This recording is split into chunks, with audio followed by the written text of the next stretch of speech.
quality, convenience, cost. Dr. Tom Jenkins reckons that we suck at 2 out of these 3 things. Can you guess which 2? But we get away with it because, well, we're the only option. If you want healthcare for your animal, then your local veterinarian is kind of all you've got. Until now.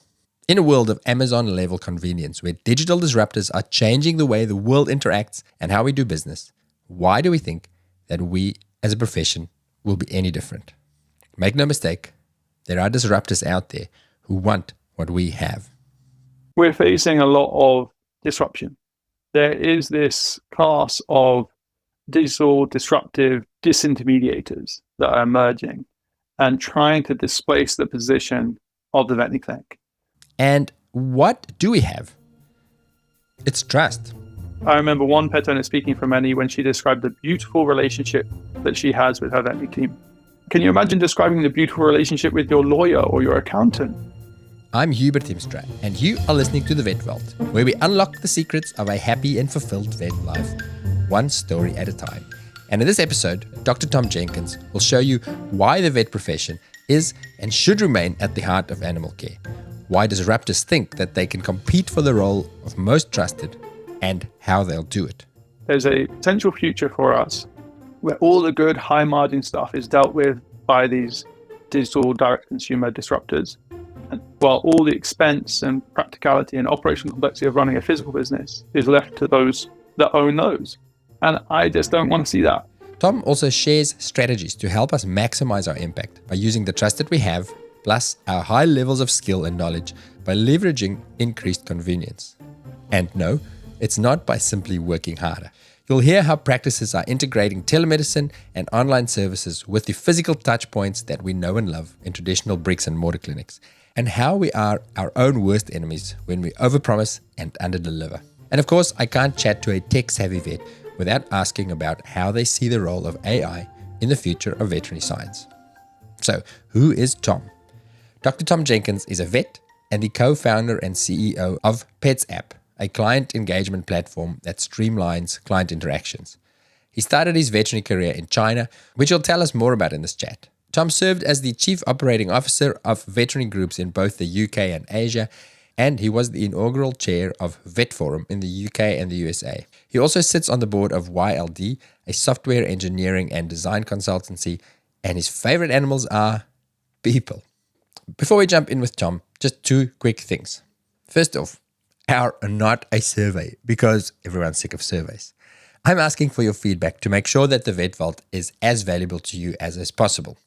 Maybe you have suggestions on what you want to see less of or more of, or maybe you love it as it is and you don't want anything to change. Let me know before I institute my plan of changing the format into a carpool karaoke model where I make the guests sing with me. It's a super short survey with just 12 questions and you'll get it done in 5 minutes. Go to bat.ly/vetvaultfeedback. Or when you get to your destination, click on the link that I have in the show description where you're listening to it right now and help me to make a better podcast. And then, conferences. I've started doing live podcasts at vet conferences where I interview speakers to get highlights from their talks, which is super fun. It's also reminded me how awesome the humans of the vet profession are and how much fun it is to hang out in person. My next conference is just 2 weeks away. That is on the 12th to the 16th of August, right here in my hometown on the Sunshine Coast. It's the combined conference of the Australian Small Animal Veterinarians and Veterinary Business chapters of the Australian Vet Association, with spectacular content on the topic of beats and business. So, cardiology-themed medicine and a great business stream. So if you need a last-minute getaway to the best part of Australia, combined with incredible CE and a beach party, come and join me. And then for our US listeners, I'll be back at IVEX, that's the International Veterinary Emergency Critical Care Societies Conference, which, if you've never attended, is huge and is really fun. It's in St. Louis this year, or is that actually St. Louis? I'm not sure how you say it. It's from the 7th to the 11th September, and it is a must-do. And I'd love it if you come and say hi to me at the VEX stall. Links for both these conferences are in the show description. And of course, all the content that I record at these events will go onto our clinical podcasts, which, if you haven't signed up yet, if I can brag a bit, is just getting better and better. Not because of me, but because of the epic guests that I'm increasingly getting access to. I had some great feedback when I was at Science Week last week, with someone telling me that it is by far the most accessible and relevant continuing education resource out there. You can try it for free for 2 weeks at vvn.supercast.com. Okay, let's get into it with Dr. Tom Jenkins, with possibly the best bad decision, good story that we've ever had on the podcast.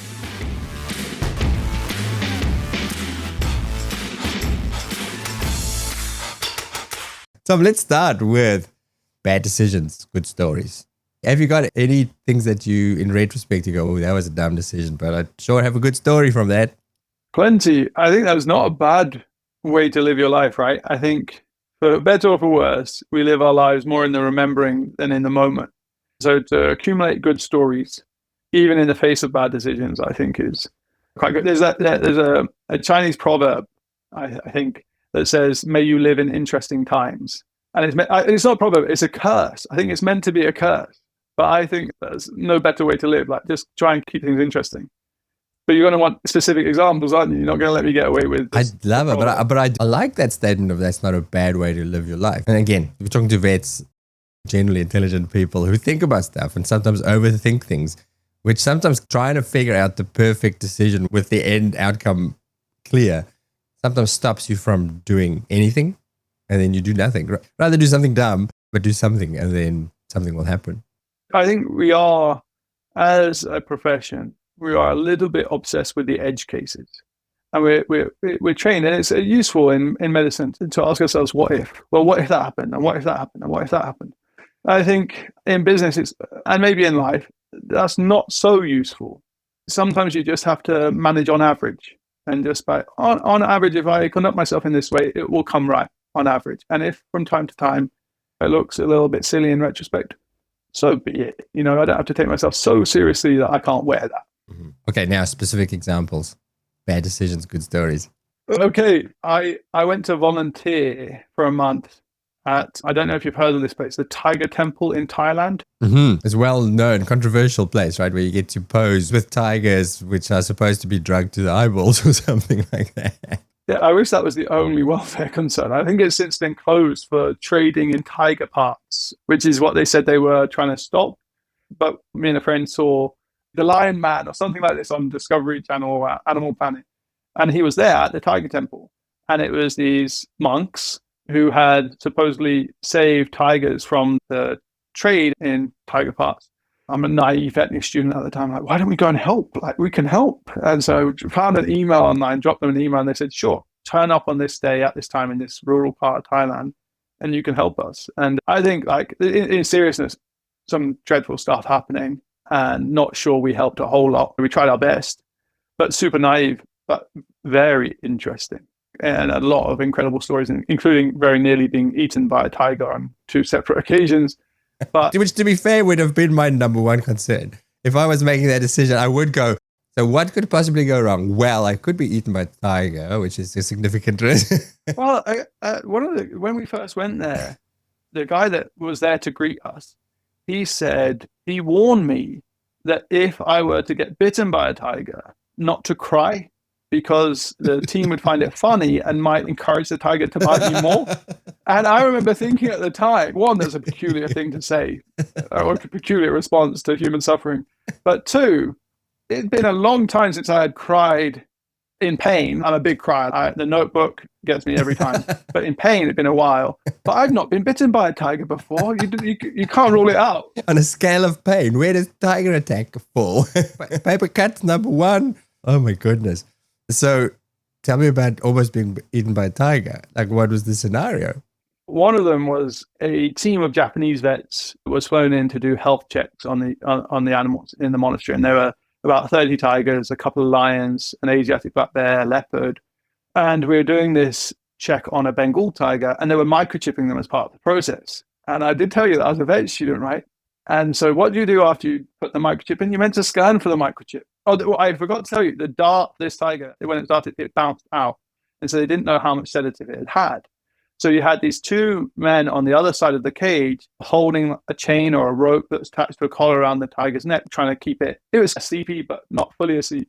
So this Japanese vet did the microchip, and then me, I'm like, but we didn't scan for it. And the Japanese vet is like, be my guest, as he's leaving the cage. And so I go back in and I scan. And just as I do that, the tiger, his name was Mech, the biggest tiger in the monastery, of course, he slips the collar. He starts ambling towards me, like taking one slow step at a time. Had you already scanned him, or were you still adamant that you're going to try and scan him? My routine was in place, all good. I just needed to get out of there. And as he's coming towards me, I get the cage door and I sort of swing it open between me and him. So there's a barrier. But everyone outside is saying, no, you don't let him out. And so I'm thinking at that point, take one for the team, closing the door. And no word of a lie, just as he's like, he literally raises his paw right near me and he just falls down to the ground and falls asleep.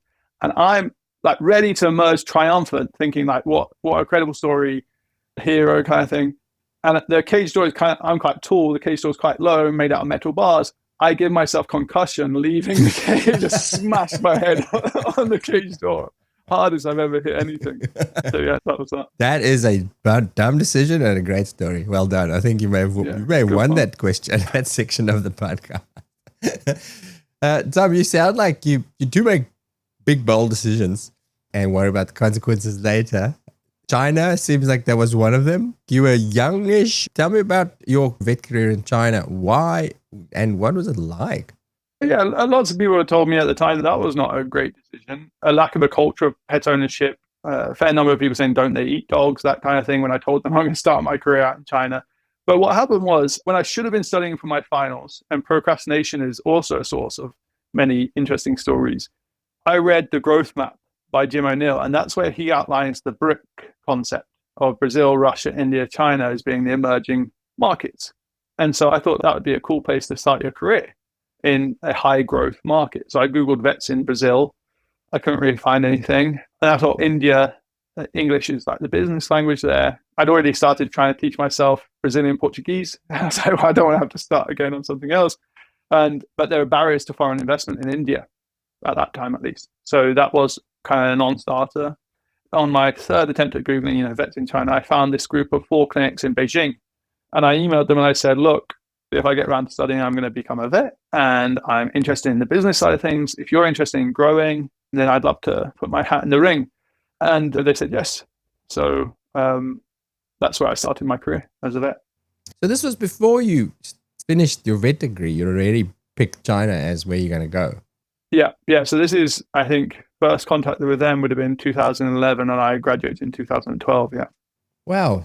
Tom, that's insightful. So was the driver for that the business? Was it I want to go do something different and not just start my career in a small practice somewhere in the UK like all of my classmates? Or was it I'm interested in business and where's there going to be maximal business opportunity and let's go there? A bit of both, and also just life happening. Like I don't think it was. Yeah, it's easy to just tell a very neat story, but yeah, I wanted to do something different and interesting. And I thought, well, yeah, that's what I thought. At the very worst, this will be an interesting story. At best, it will be something more than that, and it was. I mean, it's super pivotal in how my life has taken shape since then. But I'd always wanted to be a vet for as long as I can remember. That's the story. That's me. But at age 12, 13, I swapped a paper out for web development. So I got involved in web development. And very quickly, I was working with North American clients and outsourcing to Asia and sort of leveraging the UK's time zone. I really enjoyed the project management business side of things. So even by the time I went to vet school, I was thinking, how could I find an intersection between veterinary medicine, business, technology? And I saw practice with this phenomenal group of clients called the Part Vet Group. Before I went to vet school, I actually worked for them as a sort of pool boy, the cleaning the kennels, etc. I got to work with some really great people, including Pete Orpin. Pete, I don't know if you know Pete, but he's combined all kinds of different interests. And I saw, okay, so you can find these intersections, these interesting intersections within the veterinary world. Vets stay, go, diversify. They talk about the veterinary passport. And that's definitely how I thought about going into vet school, is that there'll be some interesting opportunities that come out of this. And yeah, China was the one I ultimately found available to me, I guess. That's such a unique mindset because most of us always wanted to be a vet. We're very narrow-minded about what that looks like. I'm going to become a vet, I'm going to get a job, and I'm going to fix dogs and cats. And that's kind of where the creativity stops. I love that you went into the whole thing with, okay, let's make something really exciting out of this. Whereas a lot of people like myself get 5-10 years in and go, oh, I'm so bored. What else can I do with this thing that I have? Whereas you went in from the beginning and said, no, I want to do something different with it. Yeah, but a lot of it, I can't overstate how much of it was driven by naivety. I didn't know any vets, right? My dad was a roofer. My mum, when I was a teenager, trained to be a midwife. I didn't know what it was to be a vet. So all that time that I was saying I want to be a vet, I told people that I wanted to go to Oxford to study to become a veterinarian. Oxford doesn't have a vet school. And I only found that out when it came to applying, right? Along the way, just a story characterized by sometimes like what you don't know is as much part of the story as what you do. And what I didn't mention in the story of choosing to go to China, we made this television show in my second class year at uni with Safari Vet School, doing a game capture course in South Africa. And part of the show was about rhino poaching. And I saw a lot of people doing a lot of great work on the supply side of the rhino poaching problem. And I thought, well, where is this rhino horn actually ending up? And it's Vietnam and China. I said, what about, could you do some work on the demand side of the equation? So part of going to China was, I thought, again, naivety, you could just go around people and tell people like, don't eat rhino horn, it's bad kind of thing. And that would solve the problem. I mean, I did very, very little to help in that regard, I would say. But tell me about vet life in China. So you mentioned there when you said to people, I want to go vet in China, and the concerns and the perception that of a lack of a culture of pet ownership. Is that justified? Or is there a culture of pet ownership or a growing? What's happening in China with the vet space? The culture is changing very quickly, even over the time I was there. The sort of per household penetration of pet ownership was incredibly low compared to other places in the world, like what we might be used to, maybe like 10% of households. And a fairly recent history of pet ownership not being illegal, but maybe frowned upon as a bourgeois activity in communist China. And now, as you now got communism with Chinese characteristics, i.e. capitalism, you have pet ownership as an expression of affluence. And that's what's driving the very fast growth in pet ownership and veterinary clinics and veterinary businesses. But if you think of a veterinary clinic, the number one driver of which veterinary clinic someone goes to is still geography, it's still proximity. And so if you've got a catchment area for a clinic and penetration of pet ownership that's like a fifth, a sixth of what it is in some other markets, it does create a very particular set of problems in making that business work. And so there are some of the sort of creative problem solving challenges we had in the Chinese market. So how long were you there for, Tom?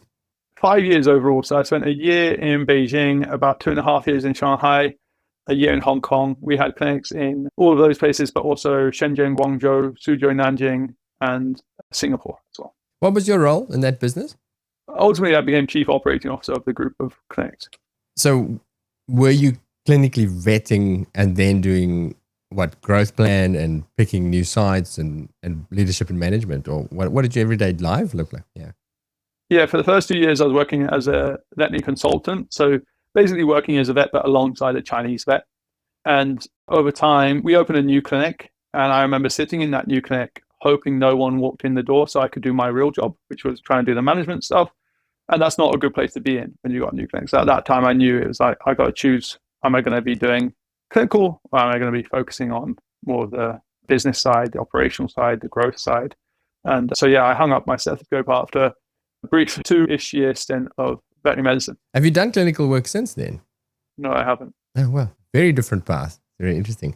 So working as a vet in China, for anybody listening going, oh, wow, that sounds completely left of field and maybe I want to look into it. Is it a cool place to work? Is it simple enough visa-wise, qualifications? Just very briefly, practicalities of going there. It's complicated, but is it worthwhile? I mean, I learned a heck of a lot. And the cultural difference is incredibly real, right? And I like that sort of stuff. And we were an international team. There were people from 20 different countries working there. And I loved that. And each of the Chinese cities is culturally very different too. And there were cities, these massive multi-million people cities that before I went there, I'd never heard of. But they are there and they exist. And it's, well, this place is the size of New York. Why don't I know it? And going there and learning about Chinese history, I didn't know it, like basically nothing about Chinese history. And so just such a rich experience in so many ways. I met my wife there. I had my first kid in Hong Kong. So a very formative part of my life for sure. All right. So the summary of I'm done with China and now I have a tech business, a pets app. How did you go from there to there in brief?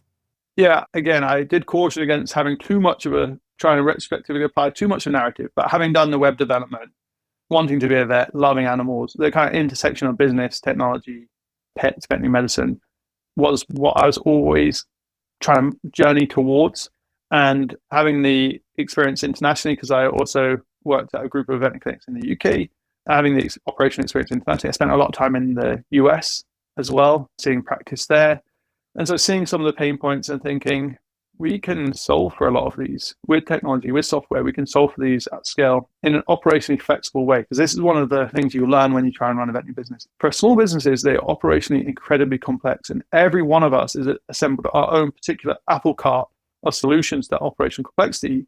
And you can go and you can look at software and it can, in theory, seem like the right thing. But when the rubber hits the road, it upsets the apple cart too much. And so that's sort of what I got frustrated by in operating veterinary clinics, is a lack of good options to actually for software enablement of what I was trying to do. Yeah, it's an exciting time for that at the moment. I've run my own business as well, and where I work now, I do help think about solutions, and it's exactly that operational stuff. How do you make, because it's a very simple premise. Sick animal comes in, or animal comes in for preventive stuff, and we treat it and goes out. But so many little steps of contact and touch points, and as you say, it is the main thing that makes it such a hard job sometimes. Very exciting stuff happening. So you have your SaaS business, software as a service, for anybody who doesn't know, because I didn't know what that meant until about a year ago. So you have your software as a service business for the vet profession, and a business is there to solve problems. You talked about the problems. What would you say are let's say the top 3 problems that the veterinary profession faces in 2024 that need solving, and maybe that you are trying to solve with what you're doing? I mean, we're facing a lot of disruption. There is this class of digital disruptive dis-intermediators that are emerging and trying to displace the position of the veterinary clinic. Many of them explicitly have the mission to become the most trusted, most convenient touch point in the pet care journey. When I hear that most trusted, that's us, that's the veterinary clinic, right? And I, for whatever reason, I'm particularly passionate about the place of the veterinary clinic in their community. And maybe part of it is, before going to vet school, that experience with Part Veterinary Group and how much that meant to me, and seeing how much it meant to others and the community of people there, and just the community that we live in, right? The veterinary professions, the veterinary sector. There's something about it that just floats my boat. And I don't want to see that physical veterinary clinic being disintermediated. There's a potential future for us where all the good high margin stuff is dealt with by these digital direct consumer disruptors, and while all the expense and practicality and operational complexity of running a physical business is left to those that own those. And I just don't want to see that. I think the people best placed, and the only people that can provide a joined up online to offline experience, the people in those physical locations, serving the physical needs of these physical beings that are pets. So I think that there's this disintermediation risk. But to front up that risk, we do need to layer convenience on top of this high trust touch point that we have. So then we do have this challenge for ourselves about how do we make it more convenient, because currently only 8% of all pet issues are addressed by veterinary expertise. That means 92% of all pet issues go unaddressed by the people best placed to address them. And people listening to this might be like, shock horror, is he saying we should be doing more because we're already stretched? It's like, not necessarily, but we have to be aware of sometimes it's the wrong 8%. Sometimes the pet issues presenting to us are the wrong 8%, because who is the main determinant, the main decision maker in which issues get surfaced to us? It's the pet owner.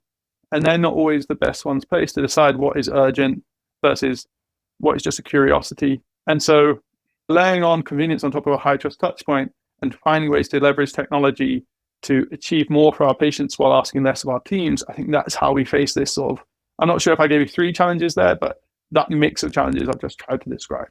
That last sentence was full of points. What did you say? Layering convenience onto high trust and asking less of our teams. They seem conflicting ideas almost, to say, let's do more, but also do less. in a way, right? Work less to achieve more. Yeah, exactly. And I think it's going to require that we challenge some of our assumptions.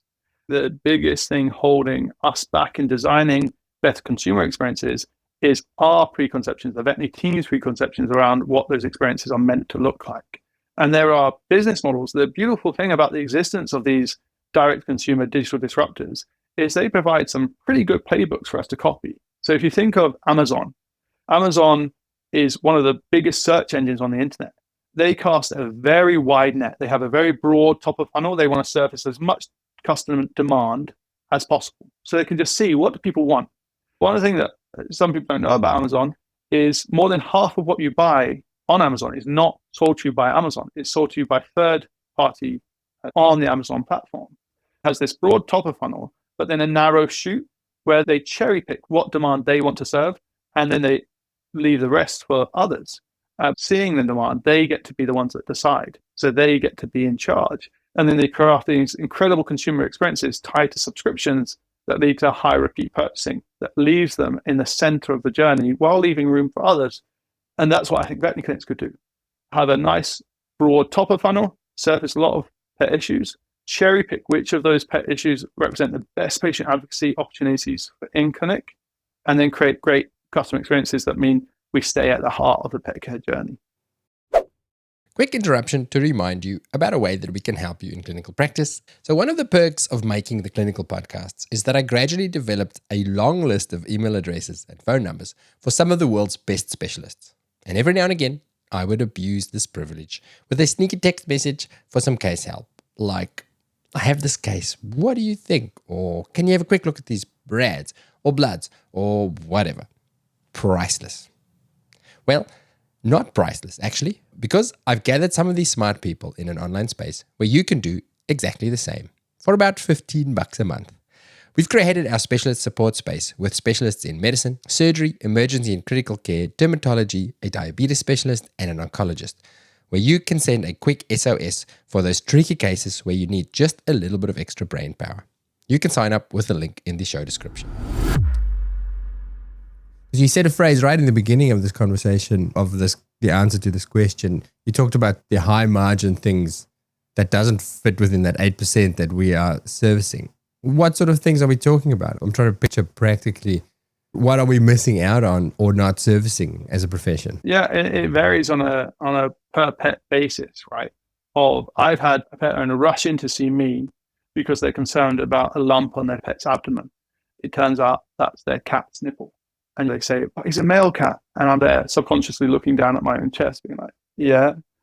And at that point, the right thing to do is then try and reorientate the conversation about their dental health or whatever it might be. But the pet owner is so embarrassed or they just want to get out of it. So what happens there is we've just done a consult. All I can charge for from that bulk of time is a consult. And I've achieved nothing for that pet. There's no patient advocacy. Often we don't charge the consult because we go, I didn't really do anything. Exactly right. And even if we charge the consult, we've lost money. We've not paid to keep the light on because our consult fees, are not enough alone to pay for what we need to pay for to cover our costs. Healthcare is expensive to deliver. And we could have saved that pet owner the journey because diagnosing a cat's nipple remotely is not at all controversial. I'm not big on this whole diagnose everything remotely. I think you do need these physical touch points, but even I would be comfortable diagnosing a cat's nipple remotely in most circumstances. So I could have avoided that loss of the consult and instead left that consultation slot for something that is a more richer patient advocacy opportunity. And that could be the blocked cat. That could be a GDV. These are things that pet owners see and don't necessarily know how much of an emergency it is, or the lily toxicity in a cat, or if they had a convenient way of just surfacing, do I need to come in?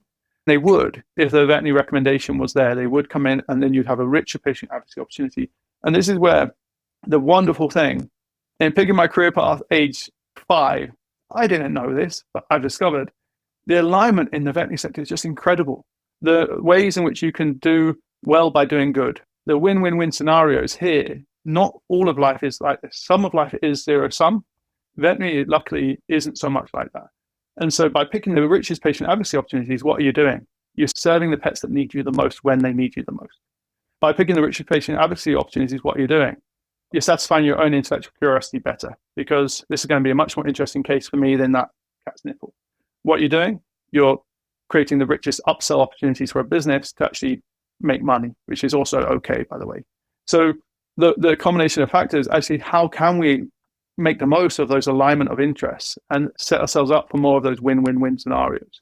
So I'm trying to see this in a practical light. So are you saying that the cat nipples and my dog is I've seen quite a few, my dog is a tumor in his penis, and you go, no, that's called an erection. Should we not be seeing those? Are we trying to apply a filtration effect to say, well, don't see the things that are going to waste our time and that we can't charge for, or should we deal with it in a different way? How do we make this practical? We don't need to see them physically. That's what I would say. We still want to be the ones to address that need, because pet owner curiosity is our friend. We want pet owners to be asking questions about their pets, because some of the stuff is going to be super obvious to us, but not obvious to them. Some of that stuff is going to be serious and does need urgent attention, and some of it's just going to be reassurance. There's this Brené Brown quote that I really like, where she talks about trust being earned in the smallest of moments. So we still want to be the ones earning that trust. We can't become complacent around our position as the highest trust touch point in the pet care journey. We have to be the highest trust touch point and a convenient touch point, not swap one for the other. So we still want to be the one dispensing reassurance and earning that trust. And there's no better way to earn trust than say, hey, by the way, you don't need to come in. You could save yourself that consult fee. And then next time they do need you, they'll surface that. And again, you get to decide, what is the most appropriate way for me to advocate for this patient? Could it be dealt with remotely very quickly? Does it need to come in? And what does the journey need to look like beyond that? Because even when it needs to come in, does it need to come in again? Or could that touch point be a remote touch point? So we get to construct these joined up online to offline experiences that are orientated around this very high trust relationship between the veterinary team and the pet owner and the patient.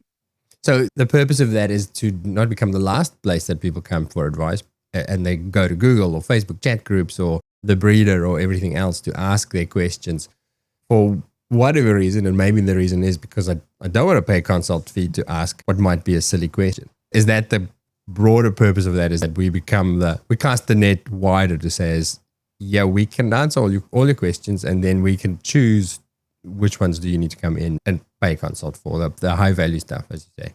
Yeah, this is part of it. I mean, I think the cost sensitivity of pet owners is a factor, but it's not the number one factor. There are other things going on here. Sometimes pet owners, our biggest competitor is pet owners sitting at home hoping for the best. One of the reasons they're hoping for the best is they don't want to disturb the veterinary team. And we don't see those pet owners. This is the problem. Like when you talk about this to a veterinary team, they're like, oh yeah, call the other one. But if you go on the App Store, you search your Pets app and you look at the reviews, they're saying, I'm so glad I have a way to contact my veterinary team without jumping the queue on more urgent, more important issues. So these people would not have surfaced those issues if they hadn't had a way to do it where they felt it was respectful of the veterinary team's time. And so I think sometimes we don't set ourselves up to serve those people that are most respectful of our expertise and our professional abilities. Never thought of that. But now that you say it, I do. Working in emergency, we work odd hours. And the number of times where people have said, I'm so sorry to waste your time or to disturb you or to bother you. You know, it's 11 o'clock or it's a Sunday or a public holiday or something. And I always reply, I said, no, I'm very glad you're here, because if you weren't, I wouldn't have a job. So thank you for bothering me. I think it's human nature to remember the negative interactions more than the positive interactions. But I do think that narrative needs to be told of veterinary professionals are loved. Before I built anything at PetsUp, we did customer research. And I remember one pet owner speaking for many when she described the beautiful relationship that she has with her veterinary team. Can you imagine describing the beautiful relationship with your lawyer or your accountant? Like it's not going to happen. My accountant is my sister, so I shouldn't say that. That's so interesting to hear that we are loved, because the temptation that's happening these days is you spend time online and you see a lot of vet bashing. Trolls, basically. It's always the local community group where somebody asks a question about their pet, and then all the comments about, well, don't go to the vet because they're just going to charge you, or they just, Then we see that, and that reinforces that message that, well, people don't like us anymore. Why have we lost that trust? But I love that you're saying that's a loud minority, and we're ignoring the other people who go, no, I really like you, dude. Like, I want to work with you. It's important to recognize it's real, right? And it's sad, and I don't like to see it either. But I think it is a vocal minority. I think that is the truth of it. that we do have this very high trust position in the community. And there are these digital disruptors that are coming for us that want that just wish they could have that. And it's in their mission statement. They want to dethrone the veterinary professional as the highest trust touch point. And so I would say there's room for hope and optimism of that is where we are, that is who we are, that is how we're seen by the majority. But we can't take that for granted. We have to earn it every day, and we have to think of how we earn it in the prevailing consumer expectations. Because I think it was Jeff Bezos that said, customer expectations aren't static, they go up. It's human nature. And so we have to make sure we remain the high trust touch point as those expectations change. So we have this gift of trust that has been gifted to us by our predecessors, by previous generations of vets who worked very hard to build it. And we've thrown it away by going, people are so demanding. Come on, I mean, I'm trying my best here, stop wedging. And in fact, that's interesting, the Bezos statement about expectations will go up, meet it or lose it. Somebody else more eager is going to take it. And I think expectations is something we do a very bad job of managing. It's because we are eager to serve. There is still something of a culture of martyrdom in veterinary practice. My hero growing up was Diane Fossey. She wasn't a vet, but she was a zoologist. She worked with animals. And she literally died in the service of animals. I thought that was great. I thought that was wonderful. And that's the story that a lot of us buy into, that even if we don't take it to that degree, nothing is too much to ask of us in the service of companion animals, in the service of animal welfare. And that's just not true. There are times when there's too much to ask, but because we think that way, we go above and beyond to meet our patients' needs. We put our blood, sweat, tears, best efforts into serving patient need. And in doing so, what we're doing is setting expectations sky high. And any time we fall just slightly short of those expectations we've set, or like you can't get higher than that, what we've done is construct a bad customer experience. If we could consistently set expectations more reasonably for ourselves and then consistently exceed them, we'd have this gap would then be customer delight rather than customer aggravation. And you see that playing out in clinic. And one of the things is the telephone. I train my teams. You've got to answer the telephone within 3 rings. That's very hard to do. And when you're not doing it, what do? You put in another telephone line out the back in the prep room so the veterinary nurses, they can answer the phones because they've got nothing better to do, hey? Or you install more phone lines as if you're going to grow more arms to answer more. We just set ourselves up to just fall short of expectations. I just think there are ways we can do it where we reorientate. And if we set ourselves up to delight customers more often, we'll find that we enjoy the job more too. I'm trying to get my head around that concept of set slightly lower expectations and then exceed them versus the other way around. It feels very counterintuitive to say, well, set lower expectations. Give me an example. Can we use the phone as a potential example of saying, how do we reset expectations? Every interaction on PetsApp starts with an automated welcome message. And in that welcome message, we recommend that the veterinary clinics put, within these hours, we will respond within 2-3 hours to your message. And so you've gone from having 3 rings to answer a telephone, where everything has to be treated as if it were an emergency until proven otherwise, to a situation where you can prioritize at a glance and you've got 3 hours to respond. We actually have the data to show that customer effort score, which we collect at the end of every interaction, customer effort score does not degrade until you take 5 hours to respond to a chat. So it's only just by setting the expectations at the start of the interaction, you've actually created a better life for yourself and much more customer delight, because they know that you're going to get back to them. They can put their phone back in their pocket, get on with their day. And it's, again, this win-win-win scenario that's being set up. I want to ask you about PetsApp. I'll hold on that. A few more questions. But I'm still trying to get my head around exactly what it is, because it seems to be many things. I do want to ask you, though, back quickly to disruptors. You keep talking about these disruptors who are coming for us. Who are the disruptors and what do they look like? Because most of us have our heads down and our fingers up dogs. And so we don't see the disruptors coming. Yeah, I mean, they're direct-to-consumer telemedicine companies who are aligned with stakeholders that maybe want fewer vet visits. I would say the average pet doesn't see their vet enough, but that is not the view across the whole of the market. So there are people with their interests are aligned in that direction of actually reduce the total number of veterinary visits. There are online players, pet-focused Amazon equivalents, even including Amazon. Even Walmart is now partnered with a direct-to-consumer telemedicine company. So I think the easier question to answer would be who isn't coming for this market, because it's got a lot of attention recently and it's a very attractive market in terms of size.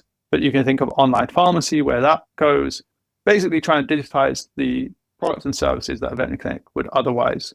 Which on the surface to me feels like a good thing, because maybe it's changing a bit, but it certainly in the post-COVID years, the madness that was that period, we were just so, as a profession, so under the pump that anybody who took the pressure off and dealt with this shit that we don't want to deal with was amazing. It was like, okay, cool, that's 3 fewer phone calls I have to answer. I can focus on the sick animals. But I like that you point out that that's not desirable, because once you lose them, you lose them. And as you say, then we become the last port of call instead of a critical part. You have a line somewhere on your website or your blog or something about the heart of the vet profession or the pet industry. And then the risk is that we lose that place at the heart of the profession. And then we lose our position as the most trusted touch point. And then what do we have? Most businesses, they try and compete on 2 out of the 3 things: quality, convenience, and cost. Healthcare is never going to be a cheap touch point, right? Even if you're trying to orientate yourself as an affordable clinic for the clients you're serving, you're still going to be relatively expensive as a touch point. Quality, that's where we excel. The traditional veterinary clinic excels. We're high trust as a quality signifier, right? And then convenience, we don't typically do too well. Most businesses try and do well on 2 out of 3 and then extract value on the 3rd where they don't do so well. The traditional veterinary clinic scores well on 1 out of 3, the quality, the trust.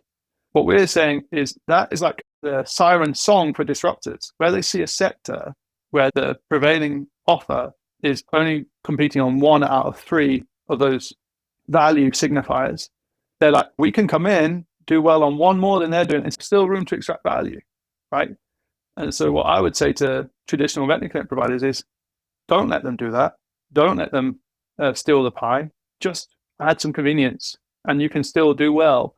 And this is the problem. I think you hit the nail on the head, is that as the pie has been growing, we have been relatively anesthetized to the effects of these direct consumer digital disruptors taking a slice of the pie, because it's a growing pie.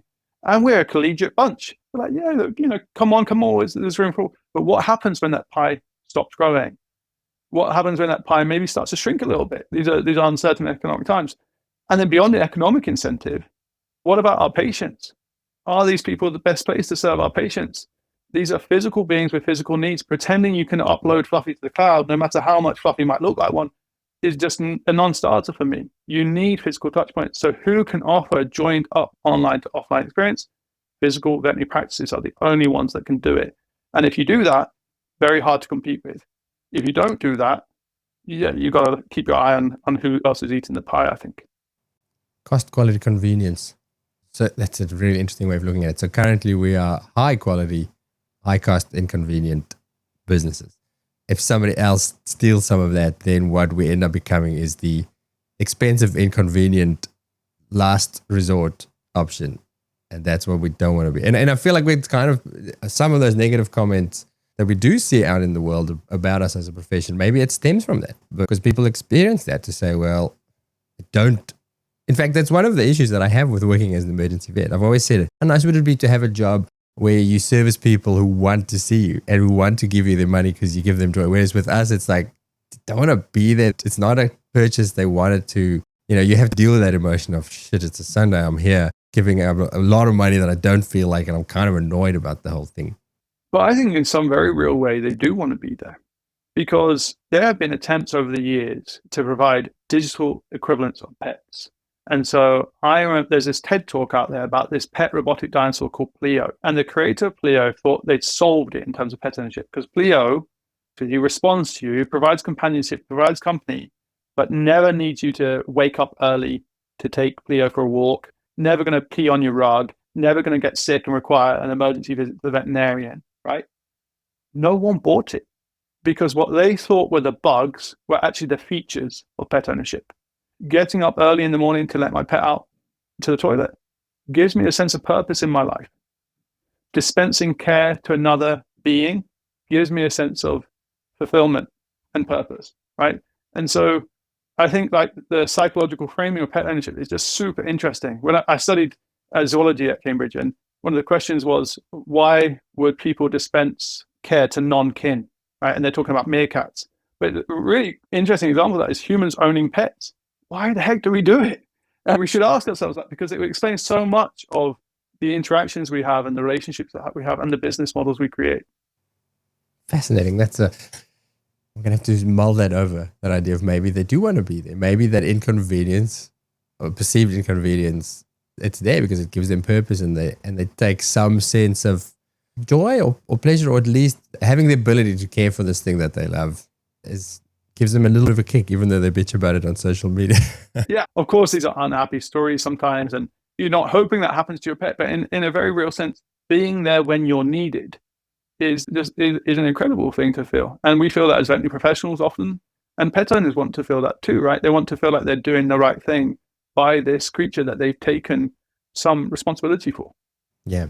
All right. So tell me more about PetSap. So the stuff we're talking about, when I go through your website and your online presence, you keep talking about clicks and bricks.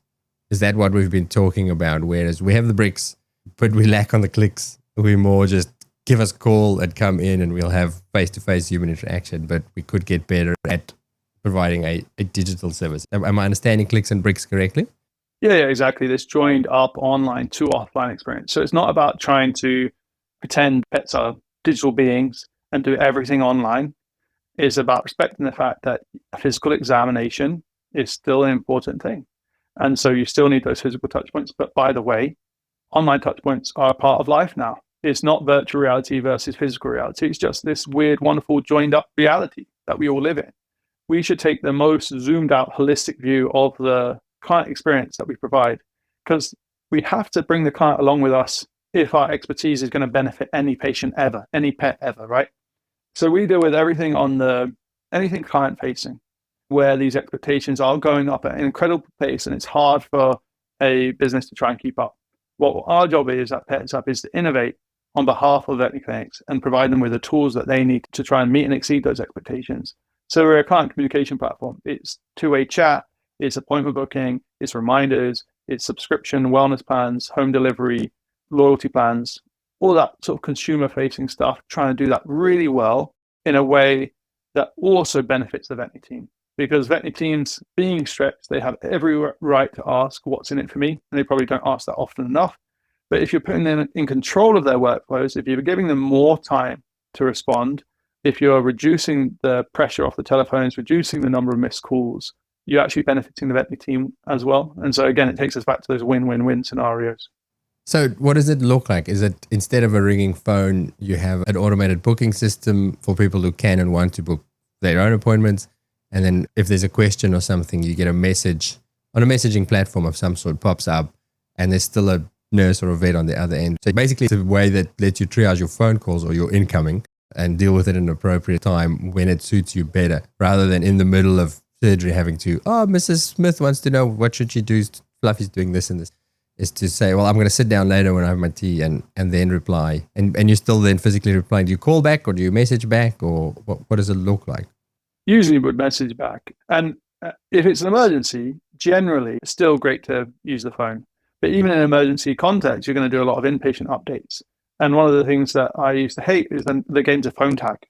I don't know if you crack this, Hugh, of what do you say when you admit a patient that stops them from calling you. I'd say, no news is good news. Don't call us, we'll call you, in the most polite way possible. They always call. And they call exactly when you said, when you're in the middle of surgery, scrubbing up for surgery, taking blood from a fractious cat. So you say, I'll call you back. You call them back. Did they answer? No. You hit voicemail. And I've left some beautifully crafted voicemail messages in my time. Not that anyone would know, because no one listens to them. They call you back again. And it's just this game of phone tag, right? And so eliminating that, you can just snap a quick photo of the patient having recovered from surgery, looking very much alive, send that on the chat at a time you're choosing. It delights the pet owner, because what are they worried about? They've got anxiety around, how's my pet doing? And they get to see their pet. And they get to see some of the stuff that the nurses are doing. When I was working as a vet, I never said, and by the way, on recovery, at the appropriate moment, the nurse hand-fed your pet some chicken. With the beautiful photos you see of that happening, and the way that bonds the client to the whole of the veterinary team, and they actually see the quality of care being delivered. And it takes, 10 seconds to do, and it's at a time that you control. These are the kind of conveniences you can construct on both sides of the equation. Where I work now, we do some of that stuff, but not on a single platform. So we'll send photos via text message or things like that, little extra touch points, and people do appreciate it. But with this, is it a convenient all-in-one? People, but from a client perspective, do you download the app and then pick your vet clinic, or how do they interact with us through the platform? So when it comes to chatting, they can chat by two-way SMS text, so you can chat with everyone from day one. But we also do a really good job of getting pet owners engaged deeper into the digital ecosystem by getting them onto the app. So 70 to 80% of your pet owners will get on the app and prefer to communicate through that means. And then for the veterinary team, it's collaboration across the team. So your reception team are on there, your nursing team are on there, your veterinary team are on there, and you can hand off chats back and forth between each other. You can take payments, you can use template messages. We have AI integration, Pet Copilot suggesting a response for you if you've got writer's block. You can tag all your medication requests and then do all your medication requests in one go, rather than having to constantly context switch. So it's just very focused on how do we make this work and make it convenient for the veterinary team in the veterinary context. The AI line there that you said you have some AI support. I think about that a lot. When it became a thing, was it last year? I did think long and hard about where does that leave us eventually? Because I feel like to some extent, a lot of that trust that we have as a profession, as veterinarians specifically, is as the guardians of information. So you give me money and I'll tell you the shit that I know through years of study and years of experience. But information is going to become better and better and more easily accessible and cheaper and free, because you can already. I test it. Like I do some clinical stuff. I'm like, I want to quickly look for information and I'll ask my GPTs and it'll pop up information. Where does this fit into A, us as a profession, and B, for you as a business? Like, are we going to rely more and more on that? And then I suppose the third part of the question is, where does that leave us as a profession with, if we're no longer the guardians of information, then who are we? Yeah, and our approach to AI is very much humans in the loop. So we will suggest a response, but a veterinary professional has to choose to use that response and hit send. They can edit that response, they can delete that response. And I think that's really important to recognize like where we are with this. AI sometimes gives very bad answers. It sometimes gives brilliant answers. And what we see, we've got lots of data on this now showing the best customer feedback comes from a collaboration between AI and veterinary team members. So where there's been an AI generated response that veterinary team members have made an edit to, creates the best customer experience. And you can think why, speed of response. When you're busy, the AI layers on some more of the empathetic, softer touch stuff that you might cut when you're busy, those sorts of things. I think human in the loop is going to be there for the foreseeable. In terms of us being gatekeepers, I always thought of us more as curators, because when I was a new graduate veterinarian and out in China on my own, away from a lot of people I knew in a different time zone, Google was a very good friend. And I used to say that was my superpower. That's what you're paying me for, is my Googling ability. Not that you know it, because I wouldn't necessarily tell you I'm going out back to just do some Googling, right? But I would. And that's valuable. My curation of the information that is out there, whether it's available via a search engine or a GPT, has value. I think vet school sets us up to err in this direction. We think the value is how much we manage to remember, because we're constantly tested on how quickly can you memorize and regurgitate knowledge. And that's how you get through this, the vet school gatekeeper of your veterinary profession membership. Actually, when you come out into practice, I think it's much more about knowing what you need to know when you need to know it. And that is a kind of expertise in and of itself. And I think ChatGPT is just another version of that. I don't think AI is going to replace the human. I think that the current line that you meant to say is that AI won't replace the veterinarian, but AI augmented veterinarians will replace veterinarians that ignore it. I don't think that's true either. Like, you would think by now every veterinary clinic would have a digital system of record, paperless, have an app in there, etc. Plenty of clinics are doing just fine without it. So this should not be done by threat or fear. What we should do is just think back to the patient. Does this enrich our ability to serve our patients? Does this make us better patient advocates or worse patient advocates? I think there's a way to use it with all the hallucination and bias and all these things that would make us worse patient advocates. But there's an opportunity to engage with us in a way that makes us better. And that's what we'll try to do. I like that. You said, so we're not actually the gatekeepers of information, we're curators, right? I like the word you said, curation, going, well, what's valid, because the problem in the world is there's too much information, but we have the skill set and the understanding. So maybe we're also we're the curators and we're understanders of say, well, what's relevant? Because here's all this information. What's relevant in this patient? I have the experience and the knowledge. I actually, because I do clinical podcasts as well. My business is clinical education podcasts.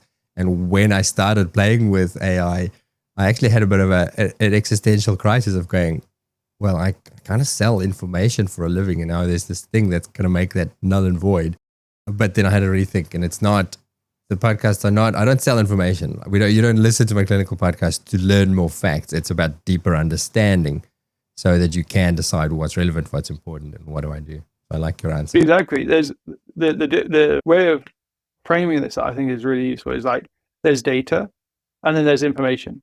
You need a ton of data to get a pound of information or whatever. And you can keep going up this hierarchy because you got information and then you got knowledge. You got knowledge, then you got understanding. You got understanding, then you got wisdom. And no one can afford to be wise in every domain that life requires of you. In fact, some of us fail to be wise in any one domain, right? I'm still working on it myself. And so the idea that expertise is going to disappear, I don't buy it. But yeah, there needs to be a little bit of humility to say, actually, we're curating a journey for you rather than dictating. Because any layperson will be able to arrive at an opinion, but not all opinions are created equal. And how do I demonstrate to you that this is the wise way to proceed based on the understanding of the knowledge that you've gained through the information informed by that data? Great stuff, man. Tom, I made a note here based on your blog posts and your writing about bottlenecks. And I wanted to say, tell me more about bottlenecks. Have we already covered that to some extent, or is there more to say about bottlenecks in vet business? Well, I think it's about holding ourselves accountable in business because we have very operationally complex businesses.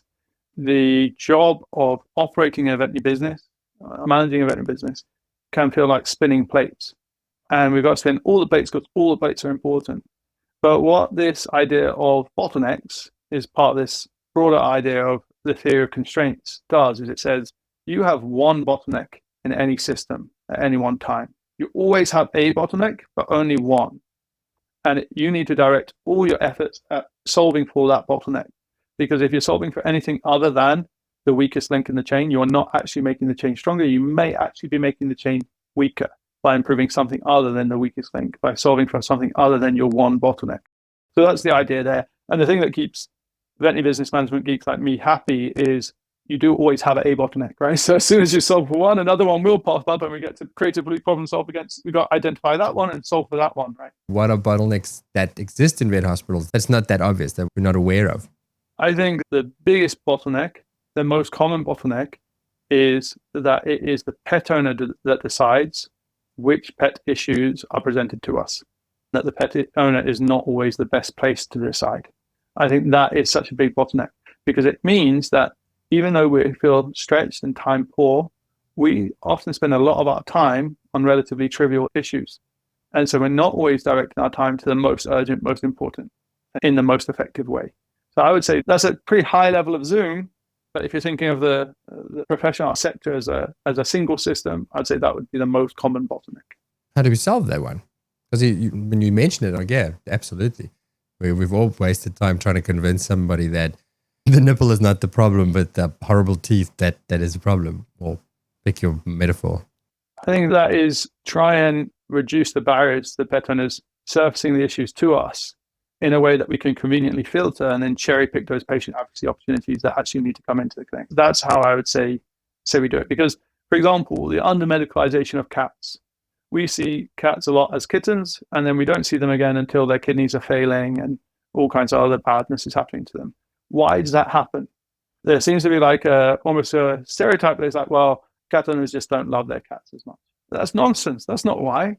They don't come in to see us because they think they're doing the right thing. They think they are protecting themselves, their pet, and the veterinary team from a stressful and inconvenient experience that probably isn't needed.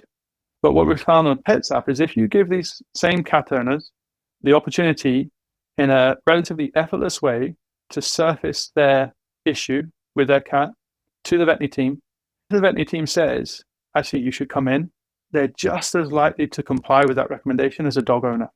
And so it's just that the barrier, the effort barrier for a cat owner bringing their cat in on the off chance something might be wrong, it's higher. If you can bring that initial effort barrier down and inform that decision, you will be a better patient advocate for your feline patients. For the you don't have to come in interactions that your clients have on PetsApp or our clients have on PetsApp, do they get charged for that? Like, is there a membership fee or something? Like, how do you structure it? Because those things take time still. A lot of the whinge about vet practice is we get all these time wasting questions on the phone that you go, well, I wish I could charge for that. And this is the operational complexity piece. Is different clinics make this work in different ways, but membership is a super compelling way to do it. And if you want pet owners to service more issues to you, create a membership that's less orientated around monthly parasiticides and more orientated around unlimited consults. And lots of vets are worried about the edge cases of what about the pet owner with 8 dogs and they're all large dogs. And it's like, okay, that's where I say, sometimes you just have to make it work for the majority, and the edge cases, they'll sort themselves out. And so if you offer unlimited consults as part of your subscription offering, those don't have to be in-person consults. Those can just be, hey, what do you think about this lump on my cat? Oh, that's just your cat's nipple, don't worry about it. That counts as a consult. And it's us, the veterinary team, that come out with a rigid definition of what a consultation is and have we dispensed sufficient value to charge for it. And one way of getting around that is exactly as you say, you bundle it into a subscription. But you can absolutely charge for this stuff too. You can charge for chat access to the veterinary team. You can charge for video consults. You can make a business work by providing it for free because it is such a more convenient way to review cases than the telephone.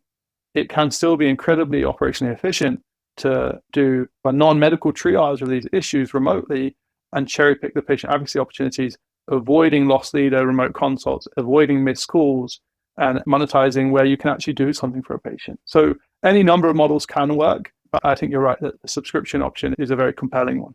What do the majority of your current users do? How do they handle this?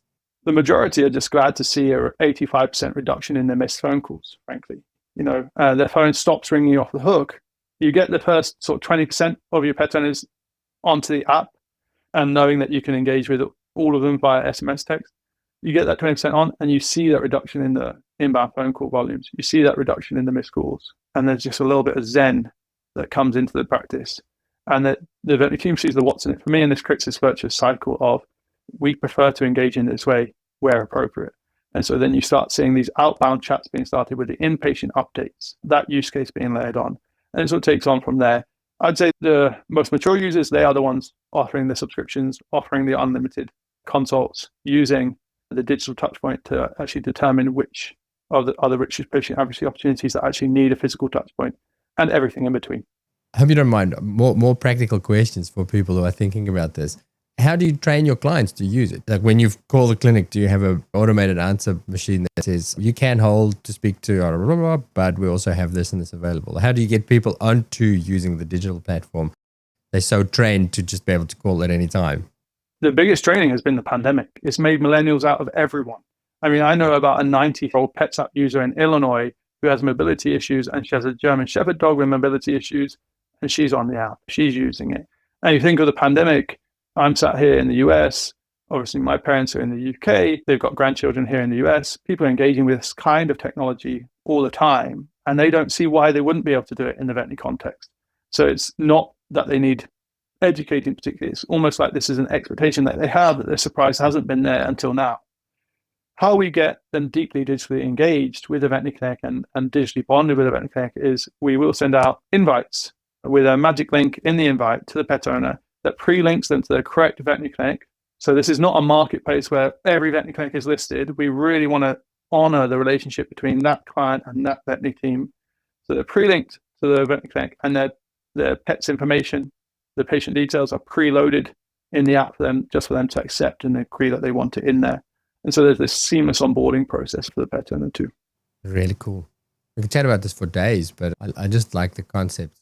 And I think it's inevitable. We have to move. There's just so many tools that we can use these days to make what we do better and easier and more fun. It's so cool that you're offering it.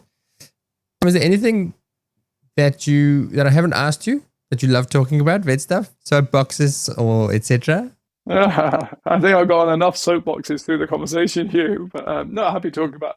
As you can see, I'm a big geek for all this stuff. I just think it's just such a wonderful set of professions, such a wonderful sector to be in. There's so much opportunity to do good. I love it. And the people, I mean, the people in this sector, just wonderful. I feel very, very, very privileged to have, like I say, naively landed here and living this life, really, doing what I'm doing. All right, well, let's move to our wrap-up questions. Are you a podcast listener? I am an avid podcast listener, yeah. Favorites? What's current 2024 favorites? Oh, my days.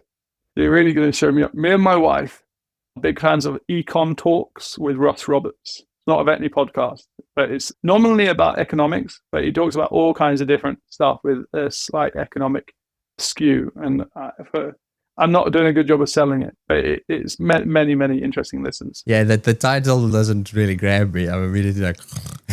but, well, and the intro doesn't. His voice is monotone, but there's incredible content on there. See, this was why I love this question, because there's so many podcasts like that. I will never even give a second glance. But if I have somebody like you who says, have a listen, then I will. I'll give it a try and maybe I'll find something new. Anything else? Yeah, Desert Island Discs I'm a big fan of Desert Island Discs, where someone comes on and chooses their favorite tracks. I love that. I like taking a long bath and an episode of Desert Island Discs. That's my way to unwind. I haven't come across that. Is it a music? Let's listen to songs. Yeah. So you're asked to choose the 8 tracks that you'd want to take with you to a desert island if you were to be sort of shipwrecked on a desert island. And then if you could only save one from the waves, which one would it be? And you're allowed to take, I think you're given your preferred holy book, the complete works of Shakespeare. You're given one more book and a luxury item. It can't be anything practical. And it's just such a great storytelling framework. And you just get so many different interesting people on there, and you get to hear about their lives and, you know, the bad decisions they've made and the interesting stories they have. That's what it's all about. That's going to be next on my, I think I'll put that ahead of Econ Talk for my next lesson. Yeah, I would to be fair. All right. My pass-along question. So the pass-along question is I get the previous guest to ask a question of my next guest, not knowing who it is, which was, tell me about your best day in veterinary science so far. I think, I don't know if I have a specific day, but there is a feeling that thinking about my favorite days in veterinary practice evokes is that feeling of flow. And it would usually involve working multiple consult rooms and, you know, running the blood test while the client is waiting, delivering the blood results while having this other consult on the go, with just an incredible team making that possible. So, you know, so much needs to go right. So many little things need to go right for you to get into that state of flow. And you can feel it as a team. I used to row at university. If you row and you're not in sync and you're not very good, it is miserable. But when you get it right, you can just feel it. You're going to feel that glide. And that's what a good day in veterinary practice feels like to me. You can just feel that the whole team is in flow. That does then mean that very little needs to go wrong to throw everything out. Right? That's the flip side. But the good days, you feel like you're rowing in an 8 and you perfectly sat the boat. And that feels nice. So cool. I've been thinking about flow in veterinary science this week, actually. And it's interesting. And I think it's important for vets, let's limit it to clinical practice, to discover the things that give you that flow feeling, because it's so individual and temperament and nature dependent. So what you're describing there, that's quite I find that the emergency vets who love emergency, they experience flow in that. When everything's chaos, but actually they're floating. They're coasting along and putting out fires in an effective team-bound way. And then you have so many vets, that's their nightmare. They want to see a consult and work systematically and do this thing. So you get your other vets who experience flow in surgery. You've got a complicated thing and you're solving a problem and you're working with your hands, and that's your flow.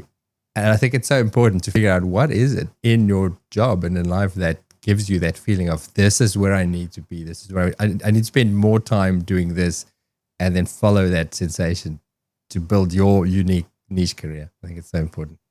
100%. And for me, it's the people. It's those team dynamics. It's that all coming together in the right way at the right time. I always say that mountain gorillas are my second favorite animal, because my favorite animals are people. You know, I think there's a humility in that, is realizing that we've got a little bit too anthropocentric, too human obsessed, because we are just animals like all the other species out there. But also we are interesting and peculiar and great in a lot of ways. And when you see that sort of coming together, I think that's magical. I think there's a lot of vets out there who feel like humans are their least favorite species on the list. Wait, it's been a journey, Hugh, I'm not going to lie. All right, Tom, last one. You have an opportunity to speak to all of the veterinary new grads of 2024 and give them one little bit of advice in a couple of minutes. What do you tell them? And it can be vet related or it can be life related. Yeah, it is a magic moment every year that we get to welcome a new group of people to the profession, right? I think like probably the vets are not hearing any advice that I'd have to offer and just finding their own way. Don't scan the half asleep tiger for its microchip. Yeah, there you go. There's some basic advice you can pick up. Yeah, I think they already know better. I think I'm alone on that one. There's maybe because we just talked about rowing. There's a line from my favorite poet, Audre Lorde.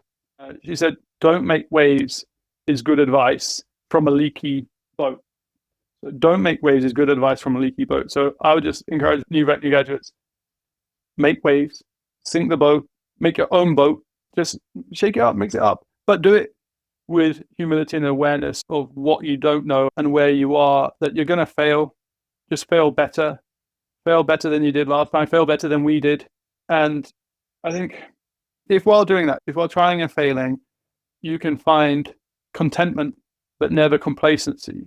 If you can give yourself the opportunity to rest, but never on your laurels, I think our future will just be so bright. I'm so optimistic about our profession, but I'm also kind of impatient. And that's why I say to these new grads, make waves, show us how it's done. Love it. Tom, that was spectacular. Thank you so much for your time. And thank you for working on these things that annoy us and that are so important. It's great work. I personally am completely pumped about it. I get so excited about finding, because I've been a clinical vet for 25 years. I've been struggling with these same problems and actually starting to see the light at the end of the tunnel in some of these problems to say, well, here's a possible solution. There's ways of dealing with this. You don't have to be stuck with it. And we can get better at it. So fantastic. Thank you so much, Tom. Thank you for having me on, and thank you for facilitating these conversations. I'm an avid listener.